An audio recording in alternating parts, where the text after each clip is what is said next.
Coming up on Tech News Today, Twitter privately goes public, Facebook ditches its currency, and why fingerprints are lousy security. Get your palms ready for this one. It's Tech News Today, next. Netcasts you love. From people you trust. This is Twit. Bandwidth for Tech News Today is provided by CashFly at CACHEFLY.com.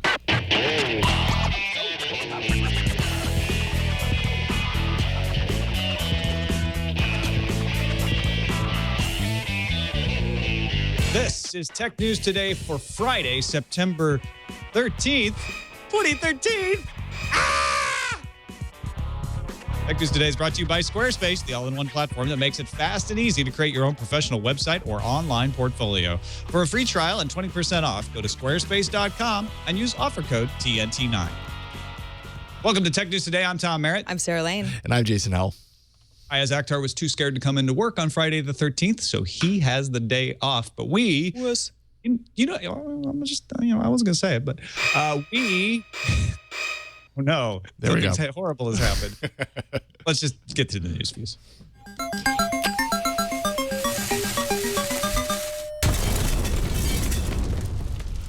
Twitter announced on Twitter Thursday evening that the company has filed an S-1 with the SEC for a planned IPO, initial public offering of stock. The filing is confidential under the new Jobs Act, which lets companies with less than $1 billion of revenue keep filing details secret for 21 days. This will allow Twitter to polish up their paperwork away from prying eyes. Analysts generally estimate Twitter is worth around $10 billion U.S. Apple has officially opened up pre-orders for its iPhone 5C in the online store as of 12:01 a.m. Pacific time today. The phone starts at $99 with a 2-year contract for a 16-gigabyte model, $199 for a 2-year contract, 32-gigabyte model, or unlocked for $549 and $649 respectively. Customers in the U.S., Australia, Canada, China, France, Germany, Japan, Singapore, and the U.K. who order their phones now will start receiving them on September 20th. This same day, Apple is due to release the iPhone 5S. Facebook is testing videos that autoplay without sound in the mobile version of users' news feeds. Videos from friends, celebrities, or musicians will expand and play audio when clicked. Facebook says internal tests showed the videos didn't significantly affect battery life or data consumption. While the test does not include any advertisements, recent reports indicate Facebook is planning 15-second autoplay video ads at a charge of $1 to $2.4 million per ad. Outlook.com now supports IMAP email technology. Hooray! Microsoft official Steve Kafka wrote in a blog post, "We now have a richer email experience across devices and apps, including those not using EAS, such as Mac Mail and Thunderbird on a Mac." However, there are some initial complaints that messages deleted using IMAP-compliant client applications remain on Outlook.com, the web interface anyway, and that messages can't be downloaded from the server to their email clients. CNET has a summary of some reporting over the week from Brazilian site Fantástico, TechDirt, and Mother Jones about the NSA conducting man-in-the-middle attacks impersonating Google to gather data on surveillance targets. Google told Mother Jones it had no evidence of the U.S. government circumventing Google security. However, Google was the target of just such an attack in 2011 when an attacker broke into the DigiNotar system and created 500 SSL certificates. IPO wasn't enough. Twitter has introduced a couple new features. The first one is a feature for its verified users that lets them filter out mentions from anybody who isn't also verified, which is supposed to keep out, the great unwashed of unverified users and spam bots. So if you're a verified user, you now have 3 options under the Connect tab. You have All, displays all interactions and mentions. You have Filtered, that weeds out anything that Twitter's algorithm thinks is spam.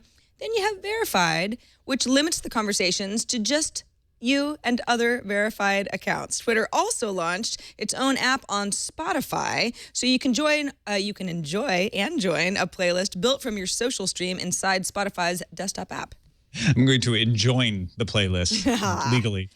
The Wall Street Journal reports Larry Page and Sergey Brin no longer can fuel up their private jets for cheap at Moffett Field in the Ames Research Center in Mountain View. NASA struck the agreement a few years ago with H211. That's an LLC that manages the Google founders' jets. The arrangement allowed the cheap fuel in exchange for the jets being used for scientific flights for government use. The deal expired August 31st, and NASA opted not to renew it amid an audit of the H211 usage, which may have broke the agreement by purchasing fuel for non-government flights. H211 will continue to hangar the jets at the field until 2014. It pays full retail, though, for the hangar fees. Imagine that being the problem that you have on Friday. Such a problem, I know. You know, it's all relative. I can identify. Friday the 13th, indeed. Microsoft wants to buy your iPad. That's right. The Surface Maker has launched a promotion at its retail stores in the U.S. that lets iPad 2, iPad 3, and iPad 4 owners trade in those iPads for a $200 gift card, or maybe even more, depending on the shape that your iPad's in. The devices have to be at least gently used, and the offer is only available in Microsoft stores in the U.S. and Canada, not online. Well, maybe if Sergey and Larry sell their iPads, then they can afford the new fuel. So. If you've heard the scary stories of free USB charging points being infected with malware, it's time to use a condom. INT3.cc is selling a USB condom that fits on top of a USB plug and cuts off access to the pins that allow it to transmit and receive data. So only the pins that receive power are left open. That way a device can charge without any data, including any malware, being passed between the device and the power source. I mean, I guess that's a good idea. Stay safe. Yeah, stay safe. When it comes to specifically traditional consoles, ones that aren't handheld, the Xbox 360 is still top dog as the top-selling console for the month of August in the United States, which marks the 32nd consecutive month that it has led console sales. Congrats, 360. Microsoft, of course, is hoping to have another hit in the U.S. with the release of the Xbox One in November. This episode of Tech News Today brought to you by Squarespace.com. Folks, you're probably tired of hearing me talk about how much I like Squarespace and my sites on Squarespace, so we want to hear about your sites on Squarespace. We've gotten some great ones. People are tweeting like crazy with links to their Squarespace websites and using the hashtag #TwitSquarespace so that we can see them. We might even talk about them in a future episode, and you can see them too. Go on there on Twitter. Take a look at these things. They're gorgeous because they're using those Squarespace beautiful designs. They have more than 20 new beautiful templates in addition to all the other beautiful templates they already had. So you can start with all kinds of style options, all kinds of colors, all kinds of layouts. Squarespace has won numerous design awards from FWA, the Webbies, Forbes, and more.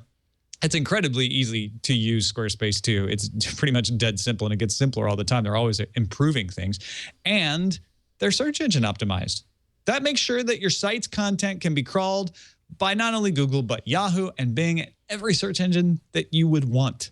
Hosting is included too. They take care of the hosting, so you don't have to. Start a trial today with no credit card. You don't have to give them nothing but an email address. Start building your website. When you decide to sign up for Squarespace, make sure to use the offer code TNT9 to get 20% off and to show your support for Tech News Today. We thank Squarespace for their continuing support. They've been a great supporter of Tech News Today. So show them your love.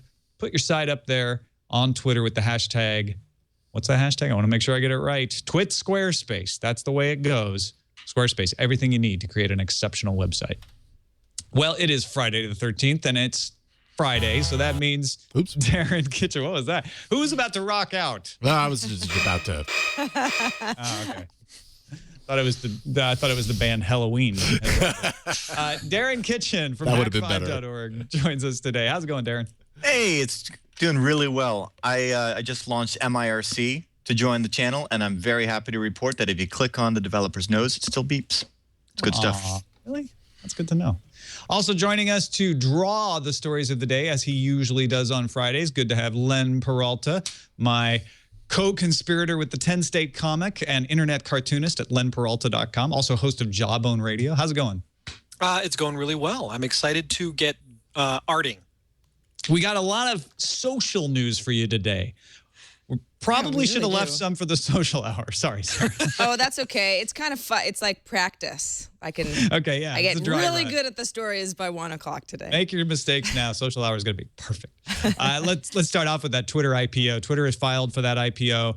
They can keep it secret, which means that under the Jobs Act, they make less than $1 billion annual rev. That's not a big surprise.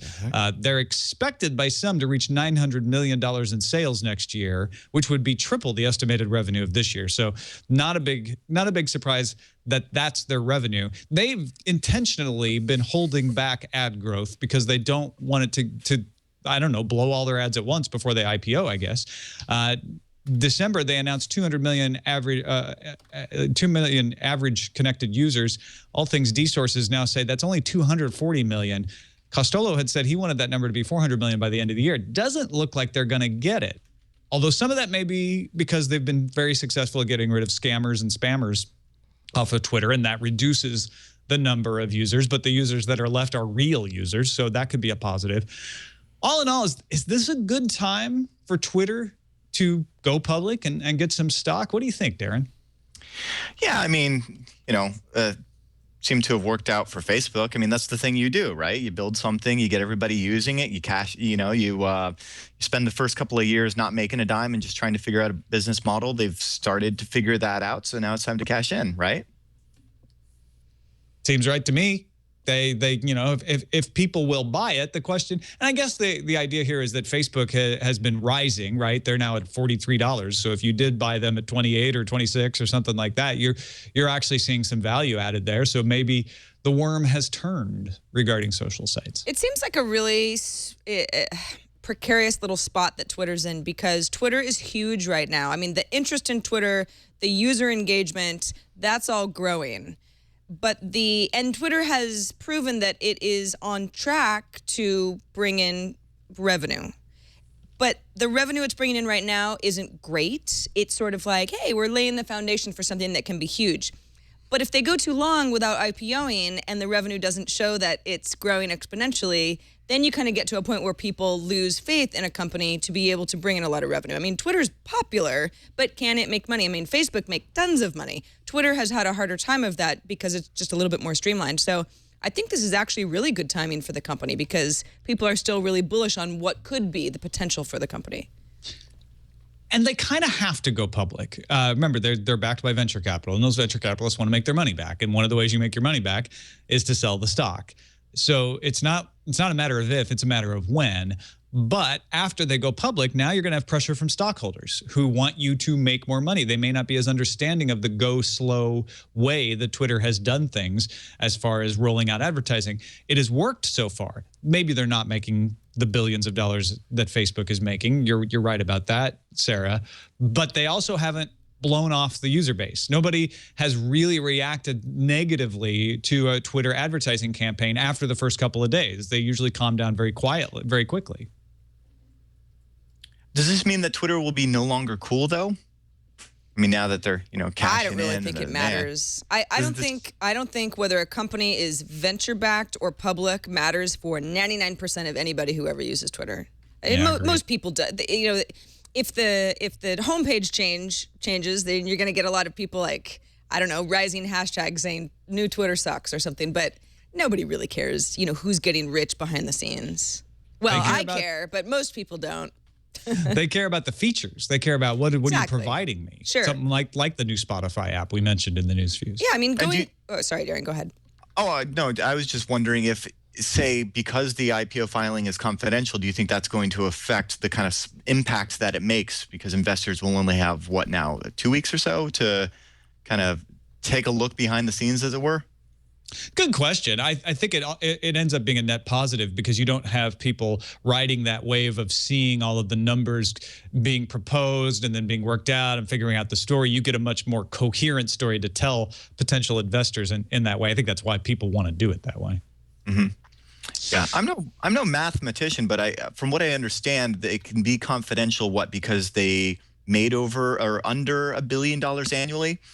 Right. Expected 900 million in sales this year, and so with 73 billion tweets a year, that comes out to just 0.01 cents per tweet. Like, that just doesn't sound like, I mean, you amortize that across 140 characters. That's probably not that great. I mean, that's one of the things about companies going public, and that's one of the problems that critics had about Facebook going public is it becomes making money is the absolute primary goal. I mean, you've everybody who's a shareholder now has an invested interest in you proving that you can continue to make money. So what will upset people, or Darren, Twitter getting lame or not as cool, is if it all becomes ads, Twitter makes money, eventually it will dilute the experience enough so that people might jump on to the next big thing. But that's not. If somebody can come up with the next big thing, exactly. I mean, so many people have tried, and they haven't succeeded. I feel as though the tide always turns in this tech world. There is no social thing that will keep anybody forever. Twitter and Facebook have, they're top dogs right now, but I don't see that lasting forever. Nothing has. Nothing has. Let's talk real quickly, though, about Twitter's new Spotify app. What's going on there? Yeah, so Twitter announced Twitter Music. We talked about it on TNT. This is last year, which is a somewhat odd app that is surfacing music for you based on what people, popular people and people you're following are sharing on Twitter, so links to music. Now, in the Twitter app, if you hooked it up to either Rdio or Spotify, you could play the full versions of the songs that are being shared. Otherwise, you would just get like a 90-second snippet on iTunes, which is a little annoying. The Twitter app itself I'm not sure how much it's caught on. It never really made a lot of sense to me. But what might make a little bit more sense is a Twitter app inside Spotify. Spotify on the desktop experience has a variety of apps that you can install basically to use Spotify a little bit more in a customized way depending on what you like. Twitter Music is now its own Spotify app. It's completely free. I went ahead and downloaded it in my Spotify app in the desktop experience. And what's interesting is this is a direct result of Twitter buying a company called We Are Hunted, which they had bought. It was a music discovery app and kind of just went away. And this is a little bit more of what they did with that team and those resources. You've got your superstar popularity. So if I was to click on this is all, again, stuff that's being shared on Twitter, not just people I'm following, but stuff that's gaining in volume. Miley Cyrus, Katy Perry, One Direction. Okay, well, that's, kind of that's the obvious stuff. But then if you go into Unearthed, this might be an artist that I end up really liking, but I've never heard of before. In fact, nobody up at the top here, these bands I've ever heard of, but I might end up really liking this music. What this does is it takes you from having to launch something within Twitter Music. If you're a happy Spotify user, now Spotify apps are still only working in the desktop version, not the mobile version. But if you're using Spotify all the time while you're working or that sort of thing, now you've got playlists that are built in based on the social stream, and within the social stream, particular categories.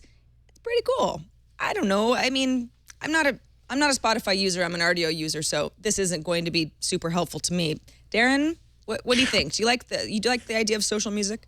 Absolutely. I mean, social music totally makes sense together. I mean, so much of music discovery makes more sense when the recommendations from friends. I think it has so much more weight than some computer algorithm from Pandora or whatnot. And I feel like this has been tried before. I mean, remember when iTunes was a thing and Apple tried with Ping, but wasn't successful at it. But that's not to say that there isn't a demand there. And I feel like it actually makes way more sense in Twitter, where there's already that huge user base. And this is a really cool mashup of two different successful brands. And I feel like if any two can kind of make it happen, this would be the one, or at least it's going to be more successful than Ping is my thought. Personally, I'm just not looking forward to a deluge of, hashtag now playing, but that's just me. More successful than the Edsel of music sharing services. Ping is the bar is low. You don't mean to damn with faint praise. I know, because I know where you're getting at, which is I think what happened with Twitter Music when they first came out was everyone said, great idea. Don't really understand why would I use that when I have Spotify, Rdio, et cetera. So partnering up with Spotify and saying, let's take some of the things we learned from launching Twitter Music and bring them to the Spotify backend so the Spotify users use it, has a much better chance of succeeding. Yeah, I agree. It's, build a tool that people can use within the environment they want to be in anyway, rather than having to give them a reason to break out the tablet, launch the Twitter Music app, and then link back to Spotify on another app. It makes more sense this way. Embed Twitter Music inside services that are really popular. By the way, the Spotify desktop app is awful. I don't know how anybody uses that thing. I mean, it is the Just as a MySpace side of music streaming apps. It is bad, but it is obviously very functional. So, Well, there you go. tit for tat. Let's keep it social. Talk about Facebook. We warned you we're going to keep it social. Autoplay, silent videos being tested. So some users, not most users, but a few users, are seeing posts from their friends, celebrities, or musicians that have been uploaded to Facebook. This doesn't apply to YouTube videos or any other external videos, but they'll see them in the news feed embedded playing. So it's meant to catch your eye, and I've seen ads do this before. They're silent, they're not auto playing music, but they're moving, so it catches your eye, and then you can click on them to make the audio come to the forefront and even make the video bigger. Of course, everybody has already jumped on this story. Facebook says we're not doing ads with this. This is just for content within the Facebook stream, but everybody assumes that if this goes well, you will see them do ads because of all those reports about millions of dollars for 15-second videos on Facebook. Mobile, and that's the other interesting thing, is this is about mobile. So you're going to have these auto-playing video ads, which Facebook says we don't see in our internal test this impacting your battery life or data, but it possibly could be impacting your battery life or data. Darren, do you believe him?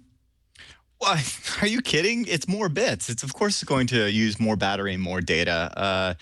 And I'm not going to sit here and say it's going to clog the tubes, but as somebody who gets fed up when I'm waiting for an article to load, and what am I getting? I'm getting CSS and all your images, and the content is the very last thing. It really makes me, kind of miss Gopher. Did I say that? I think I just said that. Man, you are starting to get old school. I don't want to tell you to get off my lawn, but okay, so here's, to go back even further, actually, I think that this is actually a unique opportunity for Facebook to bring on the revival of the silent film. It's been 84 years. Those guys came out in 1894, and they haven't really had the same impact since the talkies came out in 1929. So this is actually really good for cinema and art. I feel like we could have like an entire South by Southwest pavilion dedicated to these. 15 seconds, not talking, good stuff. It's just a matter of time before we all see unwanted, silent Instagram video ads as well. I mean, this is going to be a staggered rollout across Facebook mobile properties, but this is just sort of the future of stuff. I have to say, if the sound isn't on by default, it doesn't really bother me that much. It's annoying, and yes, it's going to drain your phone faster because that's just sort of the way video works. But the sound is what gets me the most. I mean, if I've got a tab open and a video starts auto-playing, it's the sound that drives me insane. It's not really that I am that distracted by silent video. It's kind of like having the commercial with, if you mute it, I'm not really bothered by it, but a commercial is very annoying because it's the audio portion of it. Every once in a while, one of these things, or even just an animated, punch the monkey type thing, it's been going on forever on the internet, is annoying because you're trying to read an article and this thing's dancing around in the peripheral vision. Yeah. But yeah, I'd rather have them do this than actually autoplay audio. But I don't know. I guess I'm the wrong person to ask because I really don't use Facebook very much. I dip in. I'm one of those once a month. I keep my active user account for them because I probably dip into it at least once or twice a month. But I don't actively use it the way I think they would like people to use it. I don't never look at that mobile app either. I'm a nightmare. Well, you're missing all of the Facebook events to all the fun parties that people are inviting you to. That's why no one invites me to parties. Yeah, they are inviting you through Facebook. I just don't see it. Yeah. I also am very excited that Facebook is not going to use credits anymore. Aren't you though, Tom? As a very active Facebook user, you just had a real problem with this. I hate these ideas of points and credits because it always ends up with you leaving money in an account that you can't use. So I do like to see these things die, honestly. Yeah, so what ended up happening is Facebook had launched its virtual currency. It was called Facebook Credits. It was a couple years ago, June 2011. And the whole idea was simplify payments. It's virtual currency from within Facebook. You don't have to worry about anything. It's Facebook money, right? It's obviously is somehow translated to a real currency, depending on where you live. The problem is that it ended up getting difficult if, say, I was going to pay a developer that was based in a different country than the U.S. because I wanted to buy some donuts to play that game Leo likes so much that Simpsons tapped out on Facebook. I don't even know if that's a Facebook app, but go with me. But the problem is that because of the currency issues, sometimes the exchange rate would make it really difficult and it would confuse consumers.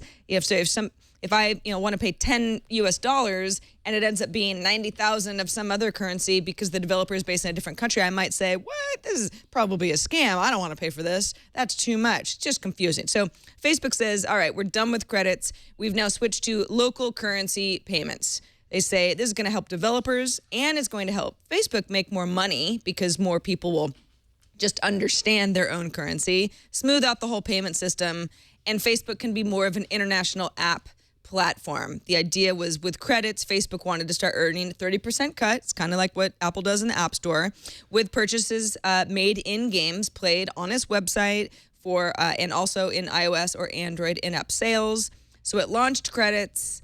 Again, just got too confusing. So with local currency payments, developers can price their goods dynamically and say, if you're in the US, this is how much it's going to cost. If you're in Japan, this is how much it's going to cost, and so on. You just click buy. Facebook lets you pay with a credit card, by PayPal, mobile payment like Zong is one of the examples they use, a gift card, or some other method that makes sense to you.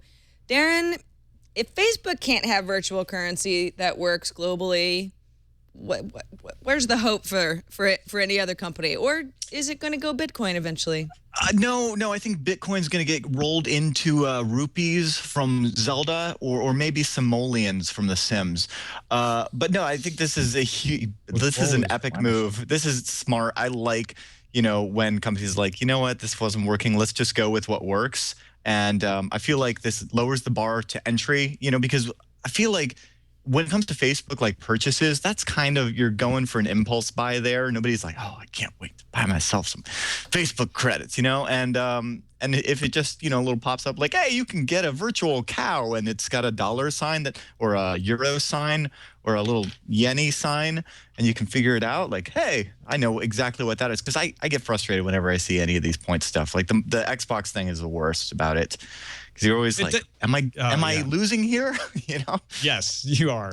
That's always the truth with the Xbox stuff. I think the interesting thing is they're ending this program not because they didn't like having their credits and making you leave some money in your account. They couldn't make it work for the developers across different currencies because prices are so different. If we had a world currency, then I'm sure Facebook would be all over doing the credits and the points system. And so it makes me wonder, will we get, and that's a whole other conversation, but will we get to a point where there is a currency on the internet like a Bitcoin that these third parties could adopt to rationalize prices across markets? Or if those prices are just so different that, it'll be a century before that kind of thing would even be possible? Well, I feel like honestly, in a long enough run, and this is, again, not taking about Facebook now, but to answer your question about if we can get there, Bitcoin has, or at least the concept of Bitcoin has the best hope of actually becoming that world currency if it's not encumbered by nation states who have obvious reasons to want to keep their own currencies. But that said, something must happen between now and the 24th century where the United Federation of Planets doesn't need money. So maybe it will be Facebook credit. No, it won't be Facebook credits. Those are gone. Virtual currency reform is coming, folks. Be prepared for it. Also, fingerprints. Touch ID on the new iPhones. Got everybody talking. And Cory Doctorow on Boing Boing refers to a story in The Independent on an expert saying thieves may go around cutting off fingertips to unlock iPhones. I've heard this from a lot of people. More worrying is the fact that you leave your fingerprints everywhere. So if you're using that as your main password, you're leaving your password on every glass you touch unless you're wearing burglar gloves everywhere you go. German Interior Minister Wolfgang Schäuble, for instance, Doctorow points out, pushed for biometric ID cards, and the Chaos Computer Club, after a debate, lifted his fingerprint off a glass and published it on acetate in their magazine. It's also impossible to almost impossible to change your fingerprints. You can change a password. Darren, how many fingertips will be amputated because of Apple? How many? Not enough. Every time there's a new, way to unlock your phone, a new authentication mechanism, it always makes, a big splash because it's something that we have to do like 100 times a day. Like seriously, one day, just count how many times you authenticated, whether it's turning a key or typing in a password or swiping your phone or, remember some people face to unlock and now have to blink, Touch ID is just the latest generation of convenience, which has been at odds with security since I think 1100 BC. If anything, I feel like this could be really interesting if, say, iPhone theft spurs advances in fingerprint snooping and duplication, which could have interesting effects in, say, evidence in courtrooms. I think the idea of that's really intriguing. Actually, he kind of threw me for a second there because I hadn't thought Sorry about that. No, it's just yeah. Yeah. Okay. Now on every eBay listing or whatever, there will be a fingerprint duplicator, right? It'll just be like the hottest gadget to get from Deal Extreme, and then suddenly fingerprints are no longer valid for anything, and we have to start rethinking. And maybe then we get issued a private key at birth rather than taking our fingerprints as babies. Yes. And then the government stores their own copy of the private key because they have your best interest in mind. This is all going toward the Minority Report. We know that, right? Of course, eventually it'll be eyes, and then, if you want to escape the feds, you have to get your eyes replaced, and it sucks. That's a crappy week. My eyes replaced, especially after that long line at the DMV, and then they gouge out your eyes. Right. just not a fun time. The point I was going to make, though, and this does pull off of what you're saying about fingerprints becoming commodity, is that's probably good because it pushes forward two-factor authentication or maybe even third-factor authentication, which is sometimes discussed as something you know, something you have, and something you are. And the fingerprint is something you are. So if you're not relying on it as your only way of getting into something, that's good. And if you're not relying on it as the something you have, because it's actually something you can't get rid of or replace if you need to, which you can with a key fob generator, that's good. But as a third factor that's just like, here's an extra layer of protection, I think that could be the future of biometrics, actually. Or just a really thin layer of wax right on the fingertips before you leave the house. It's kind of like it works in the same way that people put a little black tape over their eyesight cameras. Just be extra safe. Yeah, I love that. No, I feel like you just have to. The more layers of authentication, the better. And I feel like if anything, what we need not only is more advances in multi-factor authentication, but more advances in specific authentication. I would love to see a day where, say, I can actually, potentially one day with this ring, it's NFC. I hold it to my phone and can actually get it to do stuff. Say, that's one layer of authentication. If you have the ring, then I trust that you can open and use these certain apps. And then if you also swipe your fingerprint, those sets, and if you also type a PIN, these sets. And then there's the one granular control that controls them all, of course. No, that doesn't sound like it's going to end well. It would take like 9 hours to finish that too. It's yeah.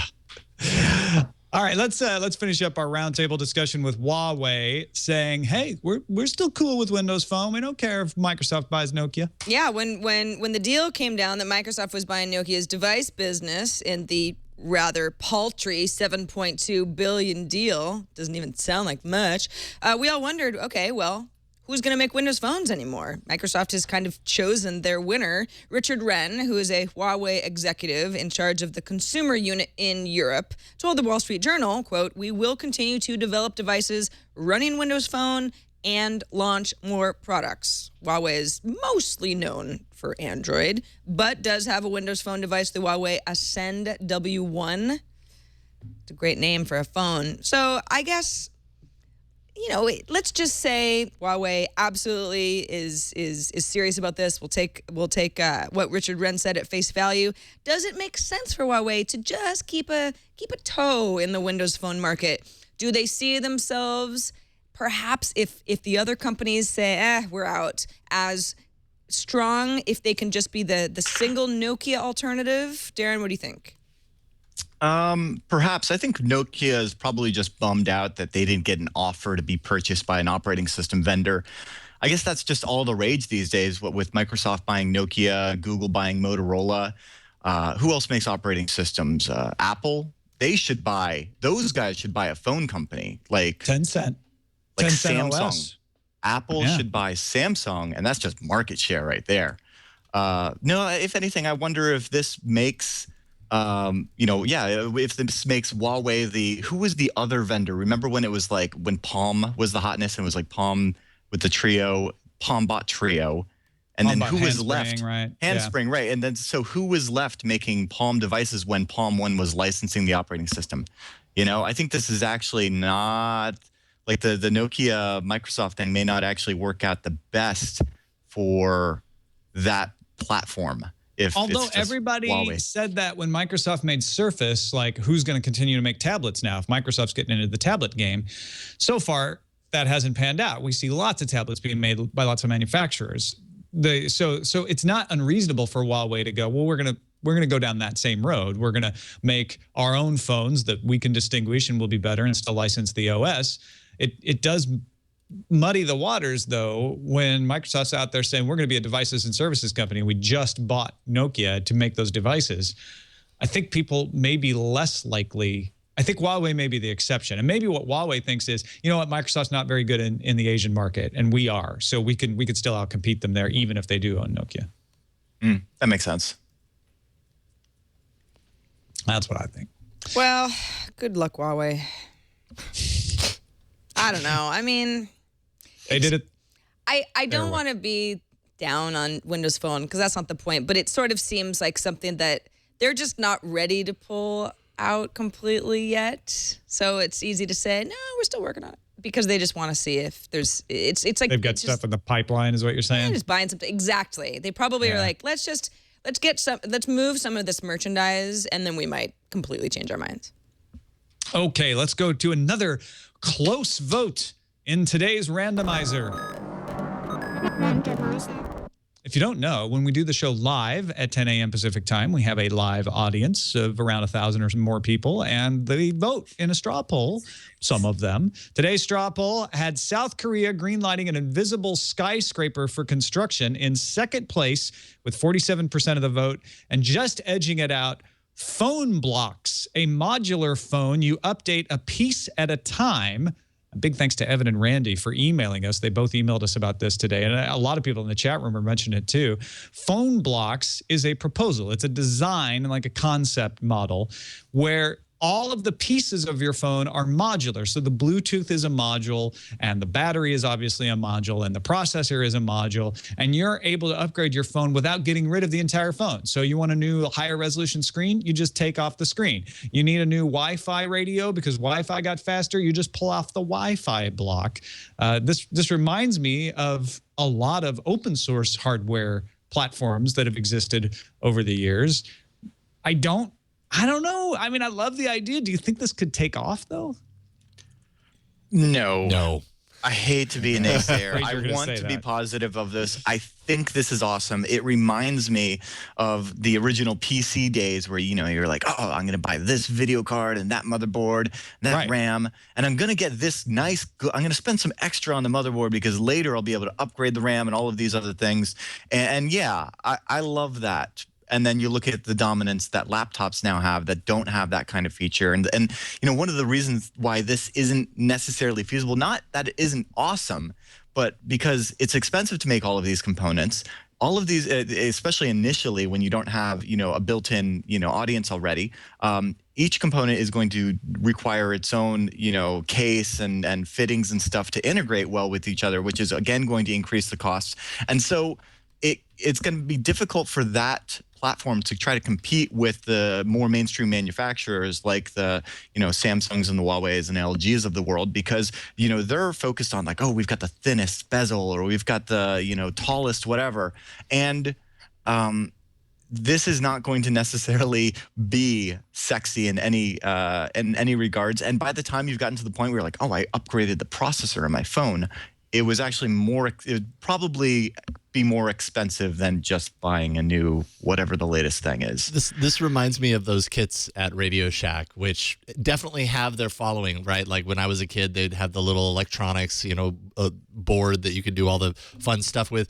Obviously, there are people that would love this kind of thing. Is it going to be a mass market success? I don't see it, but it's a great, expensive way for people to understand how these things go together and possibly kind of fulfill kind of a passion in constructing hardware. That's kind of cool. It's like build your own PC for phones. I mean, it's the same idea. It's not just, hey, I want to get the best components together at the best price and feel good about the fact that I built it myself, but then you kind of have like the mod community who can look at my like crazy phone. It does all these things, or it's painted this color, that sort of thing. I don't want people to get the impression, especially if they aren't watching the video version, that this is a complex system, though. I mean, let's not forget, they've made this very easy. You don't have to be a modder. And when you bring up those old Radio Shack things, you had to do a lot of wires and the transistors were exposed. This isn't modding. This is like Lego bricks. It's plug and play. It's dead simple for people. So it's not complex to put together. It's the plug and playness of it that one makes it, compelling to sell, and two makes it expensive to make. And I feel like it could be successful if they were just infused with a boatload of cash. I'm just looking at this like, wow, that's expensive. I'd personally rather see build on something existing that already has a following in the same kind of regards, like say a cell phone Arduino shield or something like that, where you can turn turn like an app mega or something into a phone.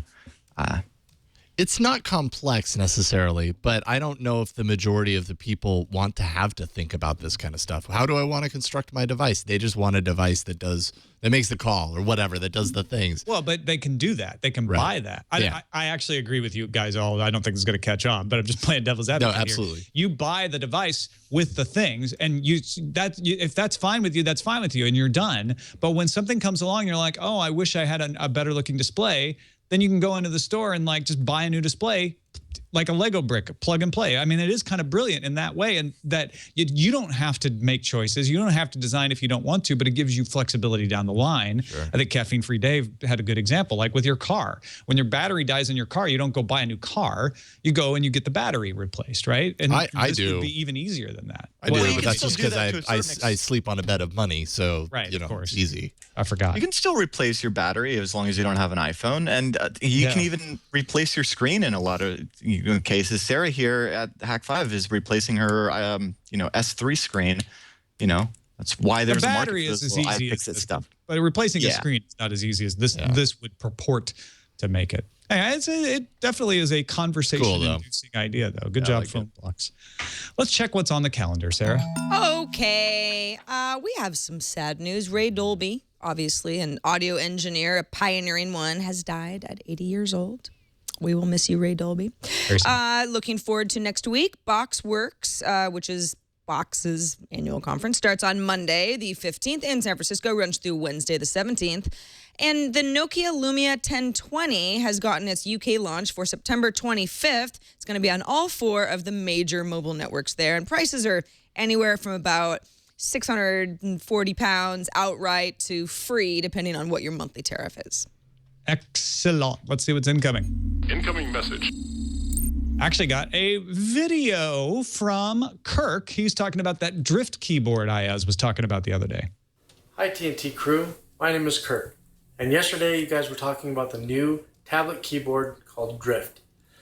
Ayaz was saying that swiping on a tablet doesn't make a lot of sense, which it's tough. But I discovered that Swipe on their keyboard for tablets now has a mode where you can shrink down the keyboard size so that it's more like a phone size. And that makes swiping easier on the tablet. You can move the keyboard to one side or the other depending on if you're righty or lefty. A bonus tip, if you still want to use Google Voice typing like I do, you can go into the notification shade, pull it down, and choose Google Voice typing from there. And then as soon as you're finished with that, it goes right back to the swipe keyboard. Thanks. Love the show. Keep up the good work. Oh, and then the baby starts crying at the end. Awesome. I love seeing the people in the audience. That's amazing. Thank you, Kirk, for sending that along. Good comment and good little tip there.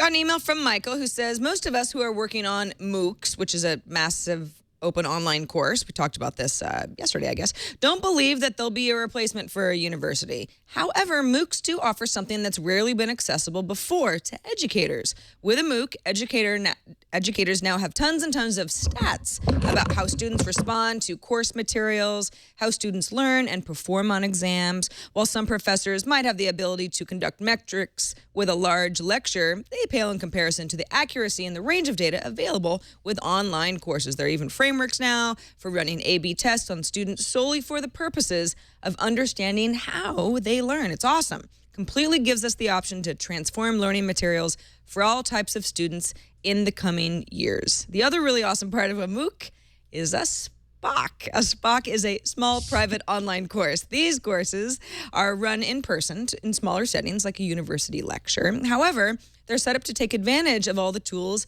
that MOOC platforms offer. It's kind of like having the best of both worlds. MOOCs and SPOCs. It's the future of learning. Great insights, Mike. Yeah. And there are some amazing things being done in adaptive testing and those sorts of things, which you can collect the data from MOOCs. That's pretty cool. Also got an email, I believe this is from David, if I'm remembering right. I didn't put it down because he didn't sign it. Following Apple's iPhone announcement Tuesday, I find the comments of multiple media outlets mildly amusing. They observed that the iPhone 5C would cost over $700 US equivalent in China and therefore did not meet the low-cost condition for spreading in that market. He goes on to say, Apple never said they were trying to make a low-cost phone. The media just made that up. The media need to tone down their rampant speculation about products yet to be announced. Their predictions proved to be no more accurate than Gene Dixon's were 20 years ago in the National Enquirer. Well, okay. I do think generally he's right, where people will say, like, Apple's going to come out with a television, then Apple doesn't announce a television, and everybody gets mad. And it's like, well, Apple never said they were going to announce a television. In this case, though, I think there's a little more to the idea that Apple needed to have a low-cost phone to compete better in China. And so it wasn't, well, we want Apple to do this, and then they didn't. It was people saying they have to do it if they want to compete. Now, they may be wrong about that. But I think there was a little bit of a different tone to it, probably. Yeah, I think it's a little bit more of there is a specific market that Apple can tap into, and these are the price points that it has to be at, or it just can't compete. Not so much, hey, we wanted a cheaper phone. It wasn't just rumor. It was, well, it's like people saying that, Microsoft needed to do X, Y, or Z to make the Xbox One popular. And then when they came out and they didn't do it, everybody said, I'm disappointed that you didn't do it. It wasn't just based on rumors. Well, just sell them your iPad. Everyone would be fine. Yeah, exactly. Help pay Larry and Sergey's fuel costs. That is it for us. Darren Kitchen, as always, lovely to have you on Friday. Yeah, good to be here. And what's going on with the Hack 5 and the ThreatWire? Oh, we've got a good show this week on Hack 5. We're talking about setting up your own personal cloud storage stuff using SparkleShare, as well as building yourself an air-gapped crypto system for all sorts of fun, public key encryption systems like PGP using GNU PG. It's good stuff. Yeah, that's awesome. Check that out, hak5.org. And before we go, we must check back in, lest you forget, on the audio podcast that Len Peralta has been illustrating. You've been getting some good reactions in the chat room today, Len. Oh, great. Thank you. I haven't been able to check it out. Now, got to bear with me here. If you're watching the video podcast, these start off maybe a little bit slow, but by the end, we are rocking it. So the first story, which is Twitter, the Twitter IPO. This is a pretty simple image. I did some stuff with color last week, decided to do something again with color. Here you have Twitter and the bull and the bear. I think it's a more of an iconic sort of drawing. Not so funny, really, but just sort of iconic drawing. Twitter and Spotify, once again, kind of just playing around with some colors here. Spotify is the egg. Twitter is the bird. It's launching a new app. Spotify. It's cute. Hatch. Yes, it's it's hatching, exactly. It's kind of funny. Darren said during the Facebook silent film thing that he thinks that Facebook could be the thing that brings back silent films, and it just was so funny that I was drawing this image of a twerk fail, which is a silent film I think could be very, very popular on Facebook films. So Chaplin-esque. Yes, exactly. Kind of a mashup there, if you will. Facebook credits. This is just speaks for itself. I think they should introduce Zuckerbucks. I don't know. I just sort Mark of. we trust. I love it. Yes, yeah, the Zuckerbucks. This one actually cracked me up. The story about the fingers being cut off of people. This is the new phone coming out. It's called the iPhone Palm. There's your answer, Darren. There's who's going to license Palm. Yes. For the fingerless, right? Exactly. And then finally, I know that's horrible. yeah. Disturbing. It is a little bit disturbing. Is that Walter White? I don't know who that is. iPhone fanboy. It's a little bit disturbing. Like I keep coming for more digits left, but I will buy anything Apple even after this. And then, well, no, not finally. The Windows Phone story. Huawei making Windows Phone. This is I think some new marketing for Windows Phone, the smartphone for people who value their fingers. Nice callback. Could be kind of interesting marketing for the Windows Phone. And then finally, for the randomizer, which I've decided to do this week again. I don't know if the black phones will really make it. But I like the idea that maybe they could work with Lego and create like a really cool little phone. So the official phone of Legoland, right there. Exactly. Roll it to Mindstorm. Awesome stuff. As always, Len Peralta, lenperalta.com, and of course, peraltartsy.myshopify.com. And what's the bit.ly link? bit.ly/twitlen. Yeah. It'll take you right there. And Exactly. and it's at the top of our subreddit too. So check it out. Thank you, Len. That's amazing. Oh, you're welcome. You're welcome. Good stuff. Let us say goodbye for another week. Enjoy your Friday the 13th, folks. Don't forget to submit stories for coverage, though. Open all the time at technewstoday.reddit.com. You can also find us on the web at twit.tv/TNT. You can email us. Our email address is tnt@twit.tv. And you can give us a phone call, 260-TNT-SHOW, and leave us a voicemail. We will be back Monday. Ayaz will still have the day off. He's recovering from his triskaidekaphobia. But Nate Langston from Wired UK will be with us. See you then.